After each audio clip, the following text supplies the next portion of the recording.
नमस्कार जी। कैसे हो जी? बढ़िया। आपको आपके चैनल को जी मेरा नमस्कार। अभी बात करते हैं हम आपके और रामविलास शर्मा के बीच जो मामला चला हुआ था। काफी दिन से लोगों के बीच में संशय बना हुआ है कि भी कैलाश पुजारी और रामविलास शर्मा के बीच समझौता हो चुका है। इस बात में कितनी सच्चाई है? देखो जी, ये बात निराधार झूठ है जी मेरा कोई समझौता नहीं हुआ है। जी उनके प्रयास पे प्रयास हुए हैं जी पर लेकिन वो कुल्हड़ी में गुड़ फोड़ना चाहते हैं। जी शर्मा जी, और काफी लोगों के पास हमारे पास कॉल भी आते हैं। हम मार्केट में कहीं जाते हैं तो लोग हमसे पूछते भी हैं कि भाई आप लोगों को पता है कैलाश शर्मा को और रामविलास शर्मा कंप्रोमाइज हो गया, नहीं, कुछ ले दे के कंप्रोमाइज हो चुका है, ऐसा बता रहे हैं, लोग बोल रहे ये हैं। निराधार झूठ है। जब सत्य सामने आएगा तो दुनिया देखेगी। कैलाश ने इससे समझौता करना होता तो इसने मेरे पूरे गांव के जो भी मेरे मुखिया सरदार थे, मेरे जो नजदीक साथी थे, वो सब बुला लिए। उनके सामने भी इसने प्रयास किया था, लेकिन ये कुल्हड़ी में गुड़ फोड़ रहा था। मेरे साथ पूरा समाज आया है, पूरा जनता आई है मेरे साथ, परमात्मा का साथ था, सच्चाई थी, मैंने मना कर दी। अभी बात करते हैं कार्रवाई की। तो लोग कह रहे हैं कि आखिर क्यों कैलाश पुजारी चुप हो गया और कार्रवाई चल भी रही है नहीं, और चल रही है तो कहां तक पहुंची? देखो जी, कार्रवाई की ऐसी, परमात्मा एक अलग पावर है जी और प्रशासन एक अलग पावर है जी देखो, मैं प्रशासन से और भारत के संविधान से बड़ा नहीं हूँ। जी मैं भारत के संविधान में पूरा विश्वास रखता हूँ। मेरा आज की जो भारत सरकार है, आदरणीय प्रधानमंत्री मोदी जी, अमित शाह जी, राजनाथ जी और बीजेपी के सभी वरिष्ठ नेतागणों पर और हरियाणा के चीफ मिनिस्टर श्री मनोहर लाल खट्टर पर पूर्ण विश्वास है, मुझे न्याय मिलेगा। हाँ, एक चीज जरूर है, वो मुझे भी कुछ लग रहा है। अब जो राष्ट्रपति जी के मैं कार्रवाई करके आया था, उसका 29 तारीख को वो कार्रवाई चालू हुई थी। 29 तक 1 महीने का उसका टाइम था। कौन सी 29 को स्टार्ट हुई थी शर्मा जी? ये 29 अक्टूबर को जी नवंबर को, और 29 दिसंबर को कंप्लीट होनी थी कार्रवाई। 29 दिसंबर को कंप्लीट होनी थी। क्या हुआ फिर उसका? लेकिन ये समय क्यों लग रहा है ये मुझे भी पता नहीं।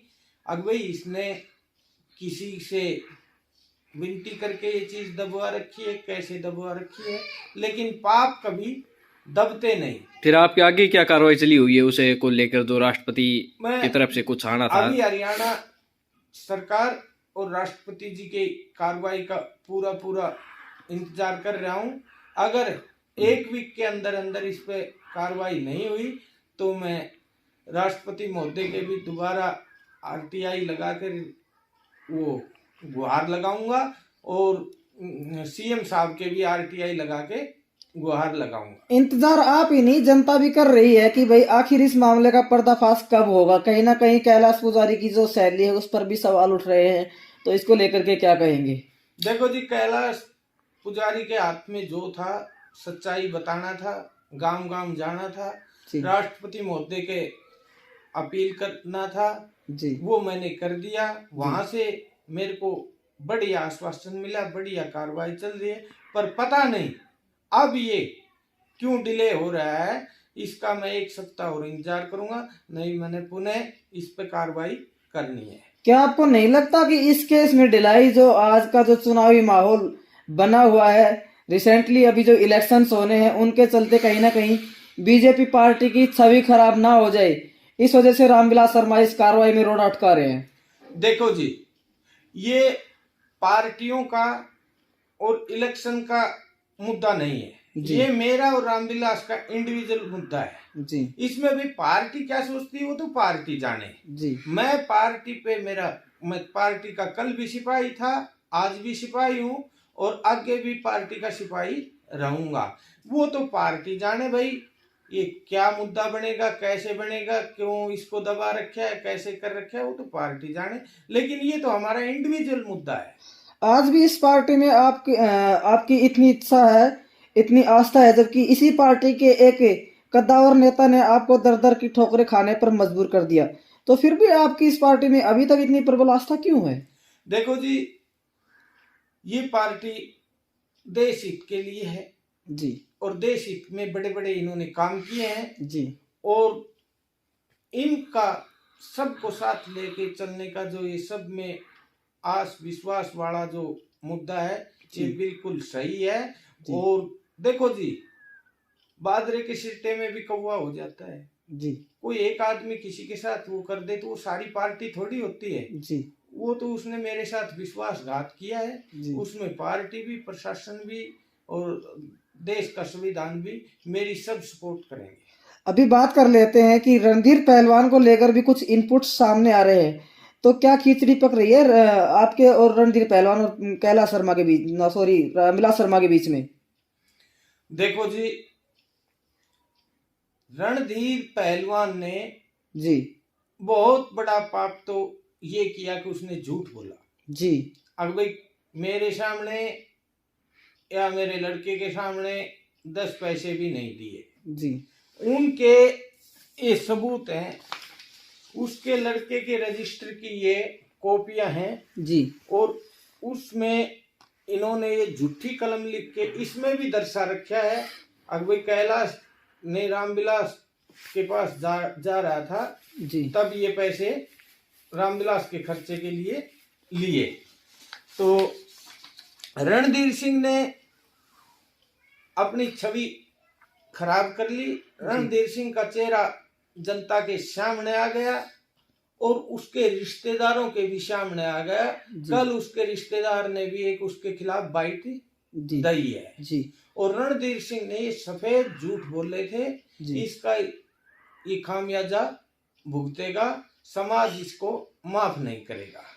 और रणधीर सिंह ने सबसे बड़ा पाप एक किया है। जी कोई भी पिता जी अपने पुत्र को गलत काम करता होगा तो वो रोकेगा, जी लेकिन रणधीर सिंह ने अपनी झूठी छवि बनाने के लिए और वो करने के लिए झूठ बोला और अपने बेटे से गलत कलम चलवा दी। रणधीर ने अपने बेटे को कलम का कातिल बनवा दिया, उसका ये उदाहरण है। रणधीर सिंह की मैं क्लियर बता चुका हूँ, मेरा जो भी लेन देन है उसका भाई की लिखतम में लेन देन था जी और वो मैं बता चुका हूँ। कोई 3.5 लाख रुपए वो मेरे नहीं लगे थे, वो रामविलास के इलेक्शन में लड़े थे, जी उनका ब्याज जोड़ के तो 6.5 लाख किए जी और 3 लाख रुपए वो बैंक में भरने के लिए। मैंने तो इससे असल रकम तो सिर्फ 3 लाख रुपए ही लिए थे जो बैंक में भरने के लिए, जो मेरे लिए लिए थे। जी बाकी 9.5 लाख में इसने दरवाजा लिख लिया था। जी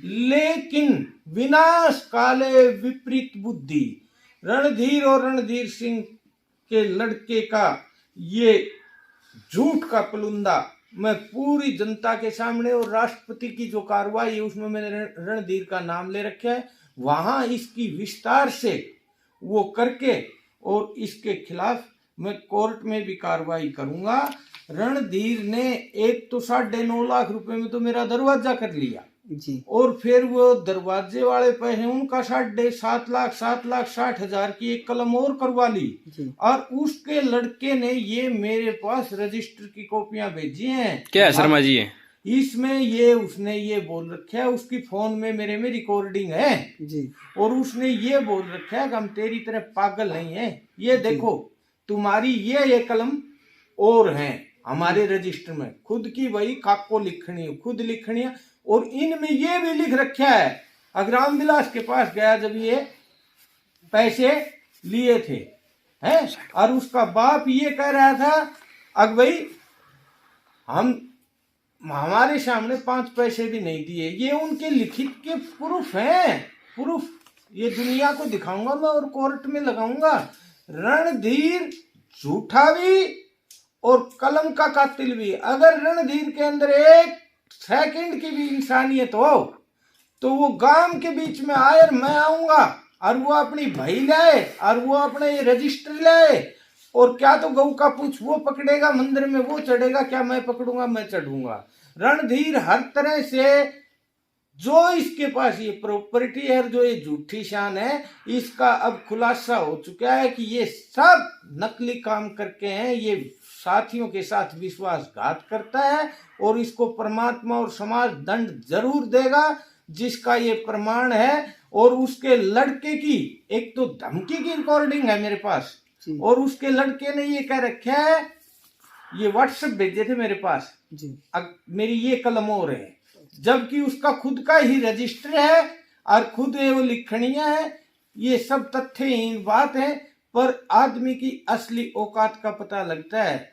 और इस लड़के ने मेरे पास बाद में चोरी के लिए भी व्हाट्सएप कर रखे हैं, उस पे फोन पे लिख के, वो भी मेरे पास मौजूद हैं। ये हर तरह से गिर चुका है अपने कर्मों से। शर्मा जी, आप बता रहे हो कि रणधीर के लड़के ने आपको धमकी भी दी है, धमकी में क्या कुछ कहा गया है? वो मेरे पास रिकॉर्डिंग है। रिकॉर्डिंग है आपके हाँ, पास? तुझे पिटेंगे। जी हाँ, अभी एक बार हम बात कर लेते हैं कि तरह तरह के प्रलोभन भी आपको दिए जा रहे हैं, और सुनने में आ रहा है कि कहीं ना कहीं कैलाश पुजारी है वो प्रलोभन के दबाव में आकर या फिर जो सामाजिक दबाव हो उसमें आकर के समझौता कर लेंगे। तो क्या कुछ ऐसा आप करने वाले हैं? बिल्कुल नहीं। जो होगा वो सरकार के सामने होगा, समाज के सामने होगा। ये बात सही है, मेरे पास रिकॉर्डिंग भी है, मेरे पास प्रलोभन के फोन आ रहे हैं। जी आका आप इस काम को कैसे भी सुलझा लो, इतने में काम चल जाएगा क्या? जी इस तरह की ये बातें सही हैं। कितने में काम चल जाएगा, कुछ बताओगे? नहीं, अगर आप सार्वजनिक ये कर मेरे- सकते हो तो। अगर आप सार्वजनिक करना चाहें तो बता सकते हैं कि क्या क्या प्रलोभन दिए ये जा रहे हैं? मेरे एविडेंस हैं जी जो कि मेरे कोर्ट में और इंक्वायरी में काम आएंगे। जी जी हैं? नहीं, मेरे पास तो रिकॉर्डिंग है। जी मैं कोई मेरे कनासिब थोड़ी बोल रहा हूँ, जी मैंने कभी झूठ नहीं बोला। लेकिन इनको इनका किए का, इनका पाप का घड़ा भर चुका है। अब ये भांडा फूटेगा और जल्द से जल्द फूटेगा। तो आपकी इस तरफ से लगभग कितना समय और लग सकता है? आप किस नजरिए से देखो जी, सकते देख रहे हैं कि लगभग कितना समय लग जाएगा, कितने दिन में जो समझौता है वो हो जाएगा? देखो जी, समझौते का तो कोई सवाल नहीं। नहीं, जो आपकी आगे की कार्रवाई है वो कितने दिन में हो वो जाएगी? मैं एक सप्ताह भर और बाट देखूंगा। जी कुछ ये कोरोना का भी टाइम चल रहा है। उसके बाद क्या कदम उठाने वाले हैं? उसके बाद मैं राष्ट्रपति महोदय के आरटीआई लगाऊंगा और सीएम खट्टर साहब के आरटीआई लगाऊंगा, और जैसा मेरे को जवाब मिलेगा उसके हिसाब से फिर मुझे सुप्रीम कोर्ट जाना है। धन्यवाद जी। ठीक है, राम राम जी। धन्यवाद।